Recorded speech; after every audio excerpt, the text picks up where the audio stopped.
Hey, how's it going? Who else here?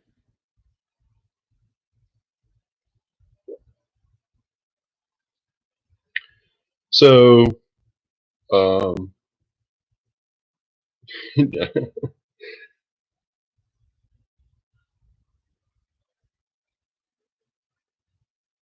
um, I would not recommend that. So, first of all, no. The answer is no, because you still have your quarterly grade, and from I haven't heard anything from our school system yet on how that's going to be handled, and so we're kind of in wait and see mode in that regard. So I'll kind of lay out my plan. So for those of you who are watching after, Harrison's asking, uh, well, let's just go over the changes that are happening, and then we'll go over how I'm planning on handling that stuff. Um, but there were 9 people here, and everyone's dropped out. Was that ugly? Sorry. Um, so since I said I would be live at 2 o'clock, I'll just wait a couple seconds to go over all that. Um, all right. So if you haven't already heard the news, College Board is keeping AP exams. So you will have an AP exam. Those are not going away.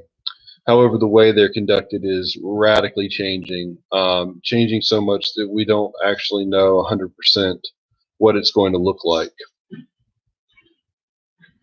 I didn't post a specific time. I thought I did. I thought I said 2 o'clock.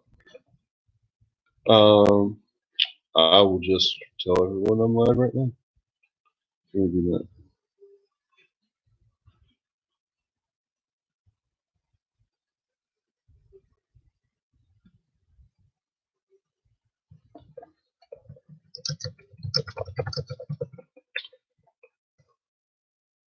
Let me just copy this right here.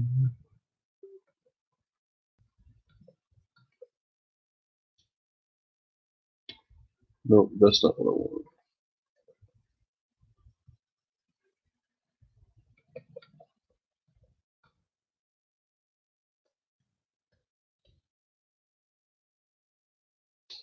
All right. Okay, so all right, I just reposted. Thanks, Natasha. Okay, so here's what I know. The online portion of the AP exam is going to be 45 minutes, and that's about all I know. Um, they're talking about having submittable portions of the exam. And to me, that sounds like they may have an essay possibly that will be submitted separately from the exam, but we don't really know what that's going to look like because they haven't said that yet. In fact, they're not going to give us any updates on AP World or AP Euro until um,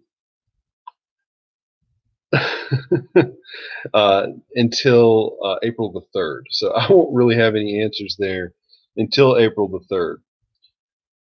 So other than the 45 minutes, so at this point, we know for a fact there will be 45 minutes of online questions. I would assume that's going to mean probably, I don't know, if I had to just take a guess, I would say that would be 30 multiple choice questions and one short answer question. So right now, College Board has all of the. So here's the thing: they can't do the reading because the AP reading, which is where traditionally long essay questions and document-based questions have been graded, and they can't do the reading because it involves a lot of teachers sitting side by side in a giant room. that is not going to be allowed, um, while the country's on quarantine like it is right now. And so the AP reading is not going to happen in its classic sense. Now, what they can do is they can do distributed readings, distributed grading. And that's what I've done in the past, where I grade questions online. But traditionally, the only questions that they've graded online, as far as I know, have been short answer questions. And so I think that there's a very good chance that there will be short answer questions involved in this 45-minute test that they're talking about doing. Why 45 minutes? They're talking 45 minutes because it reduces the ability for students to cheat. It makes it easier to track cheating. It also makes it easier on digital services, so you don't have to maintain a connection to your internet for 3.5 hours or something like that. And so I think that that's what they're thinking in regards to shortening it like this. Now, they are saying that there could be submittable portions as well. And so it is possible that they could assign a DBQ and have it submitted, separately, but I have no idea because they haven't specifically addressed that. So other than, so on April 3rd, they're going to expand the details because each course basically has to determine what's going to happen in that regard, how their test is going to be structured. This is very weird. This has never happened before. So we're talking some brand new territory right here. So the second thing is that, as Harrison mentioned, that the exam for World is only going to cover units 1 through 6, and the exam for Euro is only going to cover units 1 through 7. You can remember this pretty easily because they will not be testing on the 20th century. Okay, so there's going to be no questions on the test from the 20th century. That's what I'm being told. Even though they're promoting these new review sessions that they're offering to help students, but when I clicked on the review session is for Unit 8. So I'm not really sure what's going on there. Maybe they just have their wires crossed. But I'm pretty sure that we are not going to have questions on the 20th century. So that gets back to what am I expecting, and what are we going to do moving forward. I'm going to have to figure some of this stuff out this weekend. As of right now, you're still going to take your test on Monday on Unit 7. We didn't do all this work to not do it. And so, that's still going to be something that you're going to do. So plan on testing on Monday. Double check, make sure that you can log into College Board and into AP Classroom. You should be able to. You should have that information. Make sure you can do that. Your test will be on Monday. You'll have all day on Monday to do it, but once you log in, you're going to have 60 minutes to complete the test. Okay. Now, once that's over, where do we go? As Harrison mentioned, there's going to be 2 exam dates that College Board is offering. The reason they're offering these 2 exam dates is for students who were, it's to offer flexibility. Students who are having issues with online education. In some school districts, they have even less technology than we have.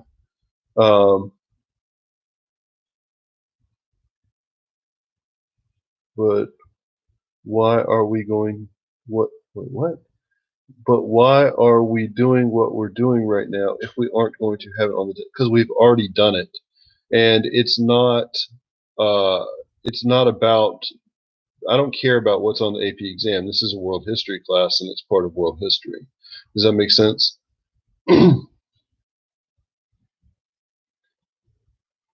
Just because I'm not posting grades doesn't mean that I can't keep grades to be posted later.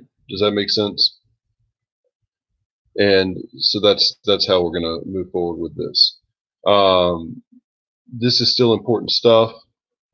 It's still a part of understanding the history of the world, and you guys have already done all the hard work, so we might as well go ahead and do that and finish it because it's already planned and ready to go. Now, as far as what's happening after that, I'm probably going to back up, and begin review. Okay, now there's 2 test dates. You mentioned that. Here's the deal. The first test date is designed for students that were on a block schedule. Okay, and basically are afraid that they're going to forget information. Something like that. They don't have a way to access review or anything like that. And so the I'm not going to recommend my students use the first test date. I'm going to recommend that we use the second test date because that gives us more time to review information. Does that make sense? And as we're reviewing that information, you're going to get more acquainted with the stuff. Because it's a smaller time period, I can pretty much hone in on exactly the type of questions they're going to ask. And so you're going to be more prepared because of that. And so you're going to take, I'm assuming that we are going to take you guys are going to take the second date that they give. After that, okay, so here's the thing. This kind of goes back to what Catherine asked about grades. At some point, so here's the reason that grades aren't being posted right now. Grades aren't being posted right now because there's no way to currently ensure that everyone has equitable access to online learning resources. Okay, does that make sense? However, within a couple weeks, that's going to go away. Probably because the district has ordered a bunch of iPads and laptops to give students who don't have those resources. Does that make sense? Or to loan them out. And when that limitation comes off, all of these grades are going to go into the grade book. Does that make sense? And so I'm still assigning work, okay, and I'm still going to grade that work.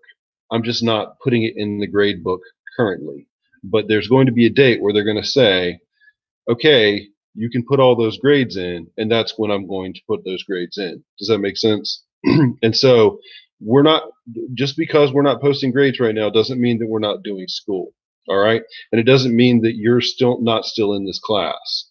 And this class, while the AP exam is an important part of that class, okay, it's not the whole class. We still will have a final exam. Okay, we still are going to do all that unless I'm told otherwise at some point.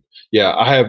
When do we know when quarter 3 is? We don't know that right now. I don't know that. I don't think anybody knows that right now. So we'll find out soon enough. Well, hopefully sooner rather than later. I'm operating under an assumption at this point that we will not be coming back to school this year. I think that is probably what is going to happen. I can't say that for certain. I mean, gosh, I hope they call us and tell us we'll be back next week. But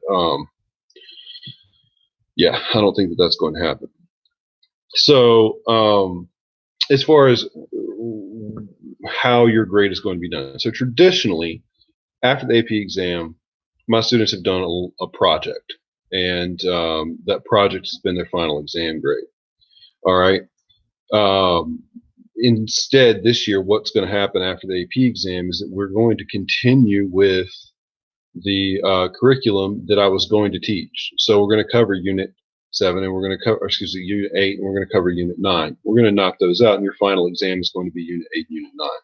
Okay, so we're not going to not learn this material. We will learn it, and we're going to cover it. But basically what we're going to do is we're going to take a break from learning new material. We're going to review all the old material, okay? And then after the AP exam, the second AP exam, we'll go back and we'll do the new material for the last 2. And then your final exam, 20% of your grade is going to be those last 2 units. And you can get mad and you can get sad, and I'm sorry, but you have other classes that don't have an AP exam and you still have a final exam. Are we having DBQs in the AP exam this year? Because I read that there aren't going to be free response questions. I have no idea. And no one really has any idea because College Board hasn't announced that. All they've said is that there will be 45-minute exams. Now, since a DBQ usually takes longer than 45 minutes, it's an assumption that we can make that there won't be a DBQ. However, they are also saying there may be submittable assignments, and that could be a DBQ. So I don't want to tell you no. I think it's it's a lot less probable than it was before. Okay, um, but uh, so here's the deal. It doesn't really matter if they don't have DBQs, um,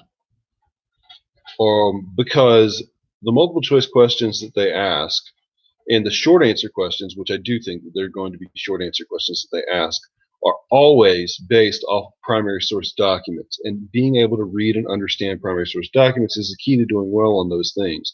And so, as far as review is concerned, all we really have to do is go back and use those skills that we've been talking about. So doing point of views is still an important skill that you have to do. While you might not have to do it on the actual exam, if you can read the point of view of a document, you're going to get that multiple choice question right, or you're going to be able to answer that short answer question better. So they are not going to get rid of the historical thinking skills that you're supposed to have. That's not going to change. The thinking processes that you have to do,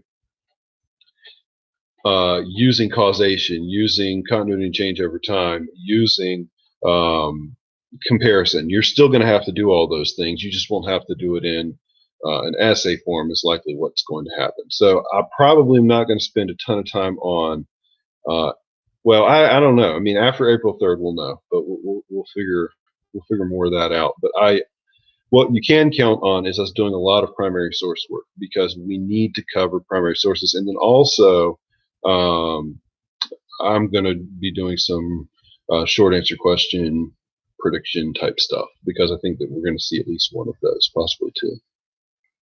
So why do we have a final exam if we have the AP exam? Well, we've always had a final exam and the AP exam because the AP exam isn't graded until mid June. It's not counted as a part of your actual grade, right? You take the AP exam as part of your you take the AP exam to get college credit, but you're not graded on the AP exam. So you've always had a final exam. Well, you've never taken the AP class. Well, yeah, you have. But all the AP classes have always, you have a final exam regardless. And that's the exam that's the 20% of your grade. You know, everyone else has NC final exams or whatever. Maybe not this year, who knows? But I'm pretty sure that there will be teacher-made exams at the end of the year. And that's what I'm going to do. So we'll have a teacher-made exam. All right. Does anybody have any other questions about that? And then I think that some people had some questions about point of view stuff, so we can do that, which would be more fun.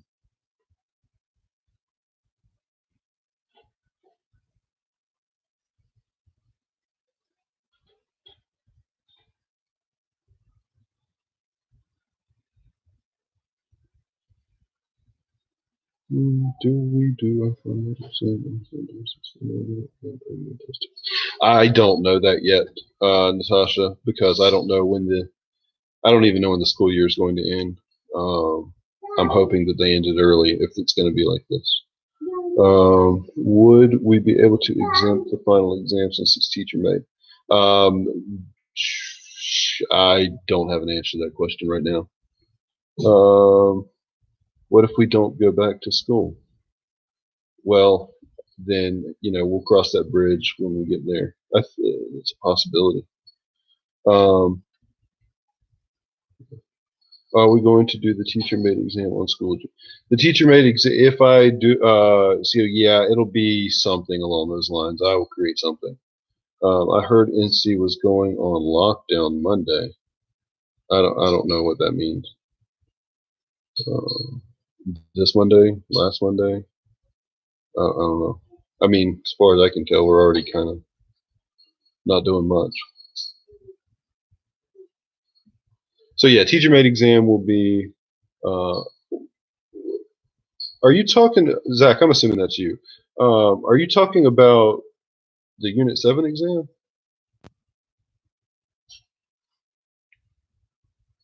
Unit 7 exam will be through AP Classroom, and that's going to be on Monday. If you're talking about a final exam, we'll cross that bridge when we get there.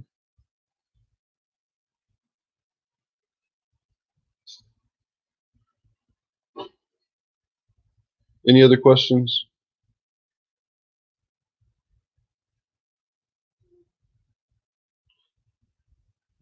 No, I'm talking about the teacher.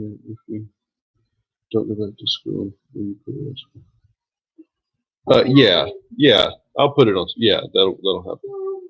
For some reason, I can't access my. Have you tried going to Have you tried going to the College Board's website and logging in?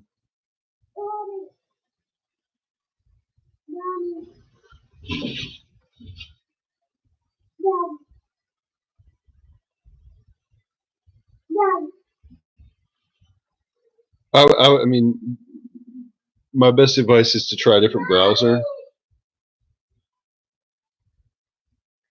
Try a different browser. And if you're having any issues with that, okay. So Natasha, try that, and if you have any issues, just email me, and we can try to work that out. Okay, so Harrison, you told me you had point of view questions. What were they? I'd like to answer those.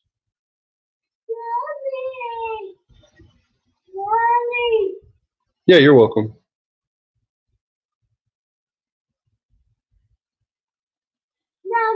What, Lachlan? Hold on a second.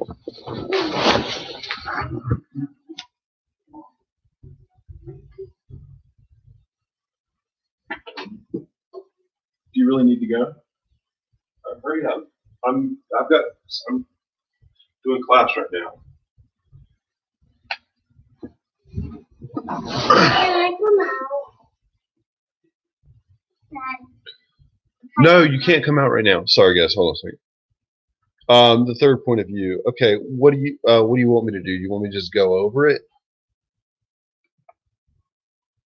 Let me pull it up. Is that the Turkish one?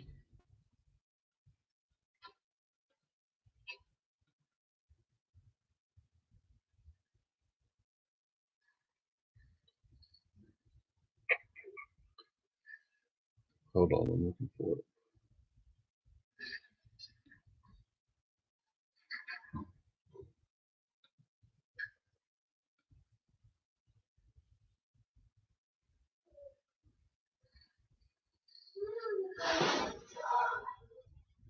Hope you struck your answer. Okay, I did explain it last night in the live stream. I'm happy to answer questions, but you got to give me something more specific.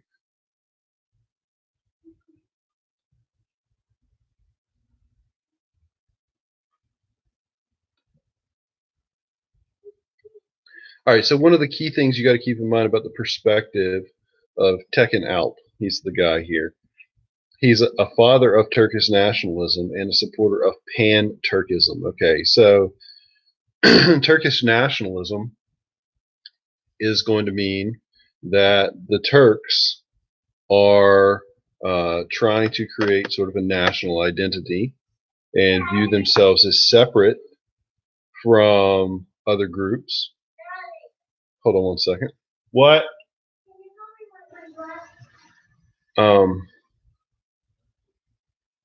Do it yourself. You can do it. Guys, just hold on one second. I'll be right back.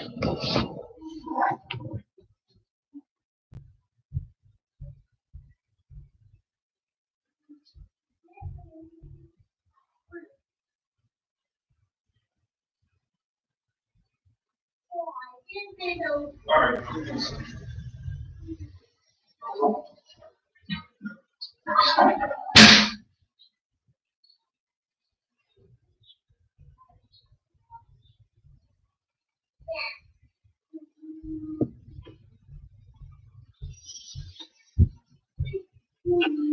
Okay, so sorry.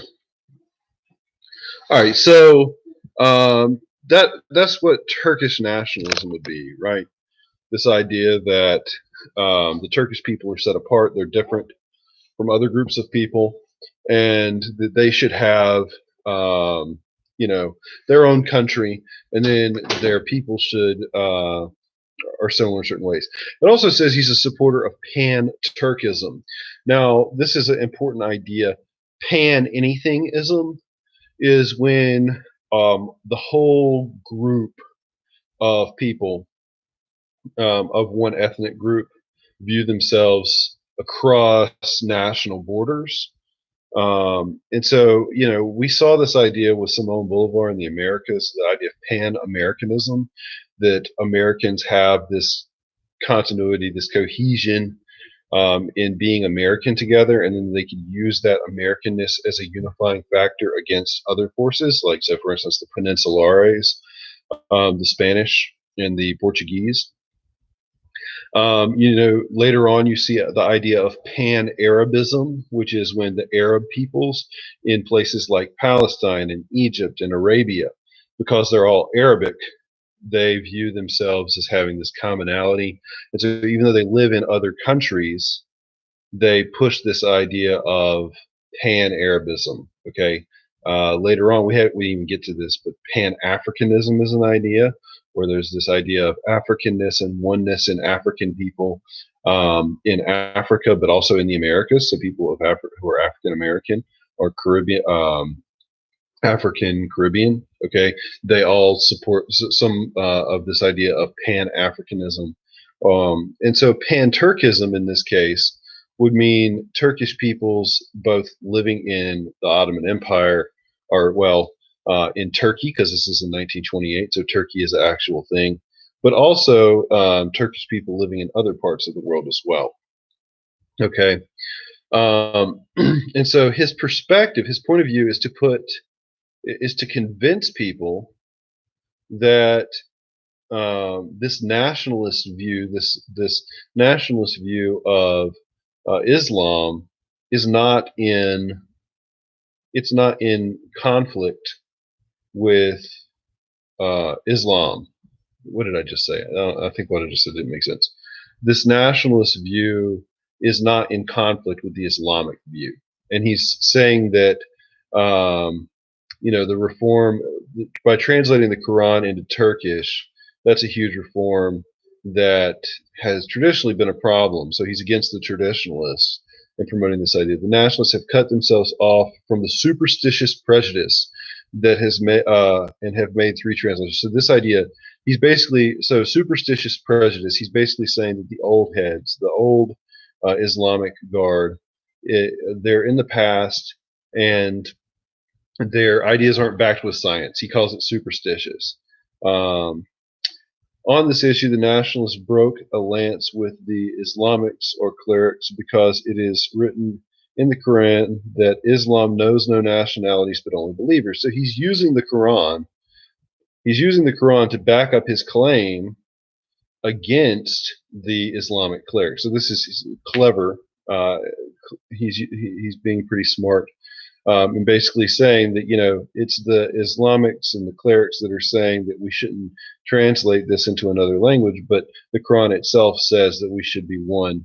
There should only be one group of believers, or the Ummah. Question was to act against the interests and the principles of Islam itself, according to the nationalists. The announcement of the Quran was directed exclusively against the very frequent dissension of clans and parties in the various Arab races. Although the nationalists proclaim themselves the most zealous followers of Muhammad, nevertheless they do not conceal the fact that their interpretation of Islam is not the same as that of the Arabs. They maintain that the Turks cannot interpret the Quran in a manner as the Arabs, and that their God is also different. So basically, he's saying that these Islamic clerics are showing favoritism to the Arabs over the Turks, and then the Quran itself speaks out against this. So he's basically calling them hypocrites.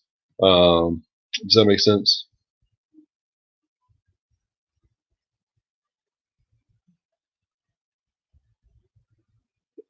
Turkey. Harrison, what are you talking about? You've asked what twice? I don't know. I'm confused. Long enough to fully explain your idea. It doesn't have to be really long. It just has to be long enough to explain what you're trying to say. So if I was writing that, I might say that he's a Turkish nationalist and he is resisting claims of the Islamic clerics that have criticized the translation of the Quran into other languages. He does this because he believes that their ideas are old And then he actually is using the Quran as evidence to support this claim against them and to promote his idea of Turkish nationalism being in lockstep with Islam and not being something separate from Islam. Does that make sense?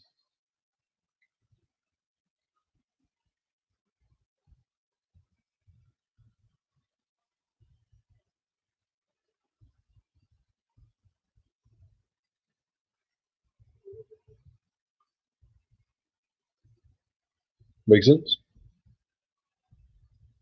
Okay, cool. Harrison, do you understand?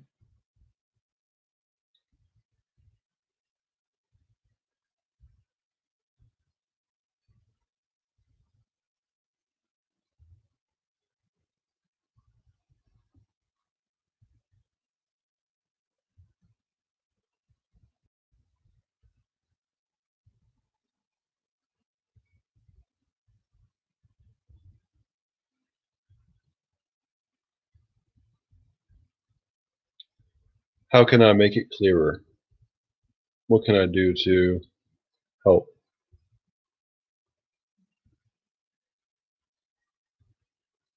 What's confusing you?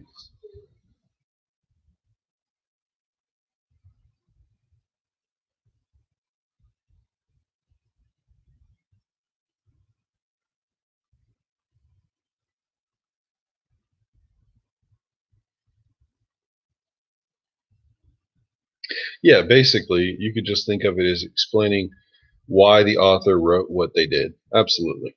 It's about the explanation. Um, you could also think of it as why is the author addressing this audience this way? Or have they changed their message because of the audience? So, for instance, like if I'm giving a political speech in California, I might sound different than if I'm giving a political speech in Texas, right? And if you can explain why, like maybe I leave out all the barbecue references when I give my speech in California. So you could point of view that and be like, the politician referenced barbecue a lot in his speech to Texas. This is probably because people in Texas really like barbecue, and he's trying to draw relationships with them based off his barbecue experience. Like, does that make sense? That's using the audience to point of view something. And then you could also view the historical context or the situation. So, for instance, you could talk about how, like, if you were looking at, there was a really good document a few years ago that I used to use a lot, where Harry Truman is giving a speech in the 1950s about food policy and giving money to developing countries for food. And I used to always tell students, like, what's his ulterior motive here? You know, why would he want to help developing countries develop more food in the 1950s? And the ulterior motive, the other motivation that you kind of have to keep in mind, is during the Cold War, and the United States is competing with the Soviet Union. And so, if you could talk about the fact that the U.S., by offering aid to developing countries, is trying to encourage them to stay on the side of the U.S. and not go over to communism, then that is using the historical situation to describe that. Yeah, let's take a look at number 5. Okay, number 5 is Sun Yat sen.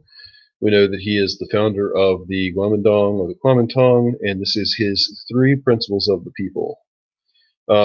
So once again, the first thing you see is nationalism, which makes sense because, um, when we're talking about Sun Yat-sen, he is a nationalist, and the Kuomintang is a nationalist organization. So he says that the doctrine of nationalism has 2 implications. The first is the emancipation of the Chinese people, and the second is the equality of all the races within China. This is a big deal, the equality of all the races in China. So he's basically pushing for liberal ideas, right? The same kind of stuff that you would see in a Western democracy, like in the Constitution, for instance. The purpose of the doctrine of nationalism is to restore the liberty and independence to the Chinese people. Before 1911, the Chinese people were governed by the Manchus, who in turn were not free, but were under the dominant influence of imperialistic powers. So he's basically looking at China's history, their more recent history under the Qing dynasty, and he's saying, okay, the Chinese people were under the domination of the Manchus, and the Manchus were under the domination of the imperial powers.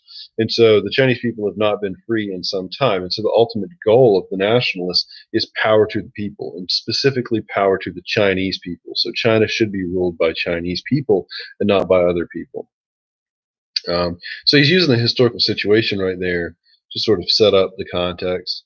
At this time, the function of the nationalist movement was, on one hand, to free the Chinese people from Manchu rule, and on the other hand, to prevent the partition of China by the powers, so to keep it unified. Um,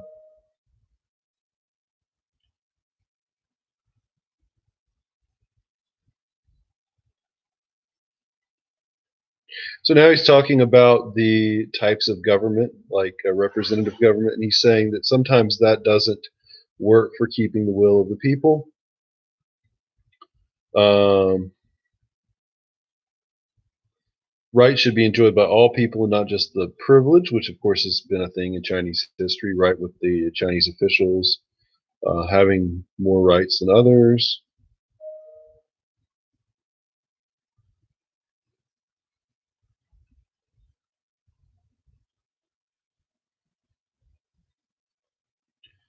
So he's really focusing on the idea of equality, because he basically says that that's the backbone of creating any type of government. Equality can only be created with furnishing everyone in the nation equal opportunity for the development of individual qualities. So what type of things would he be in support of, Like, that would mean that he'd be in support of something like education for everybody, right?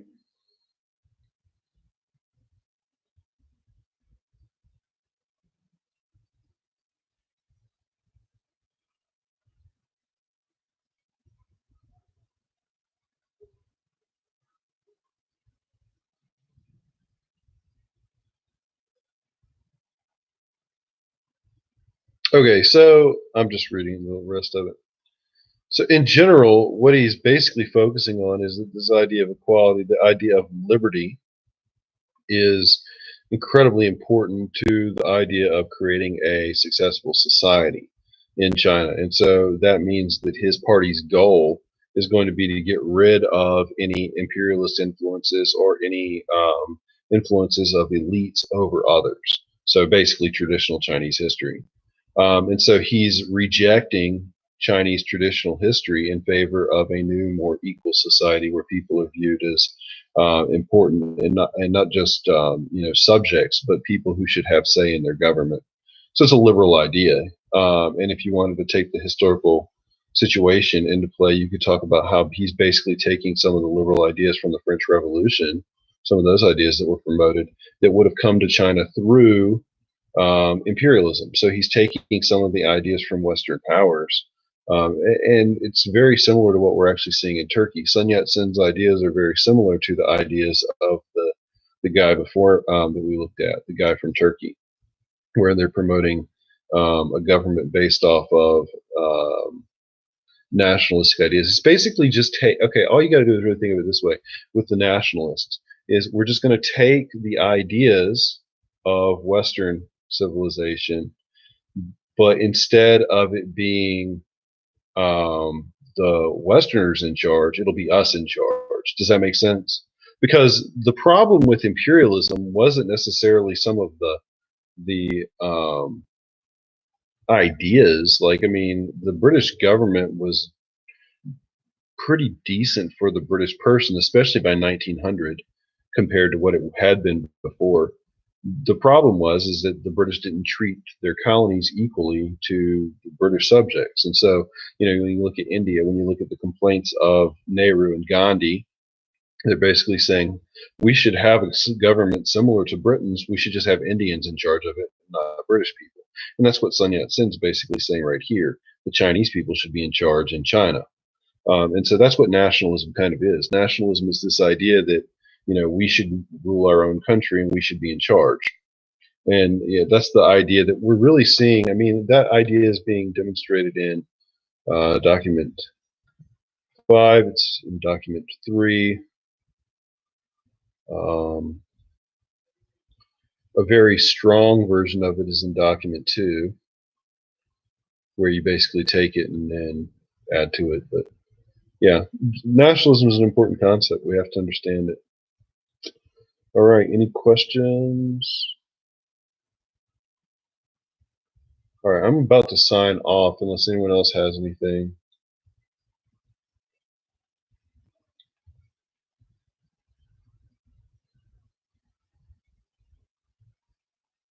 Okay, well, y'all have a good night. This weekend, study. We're going to do that test on Monday, and then I will begin posting up review materials. Hey, Lennon. For Euro, the main reason I wanted you guys in here was just for the updates from College Board, and it was well. Did you okay? Did you see the updates from College Board?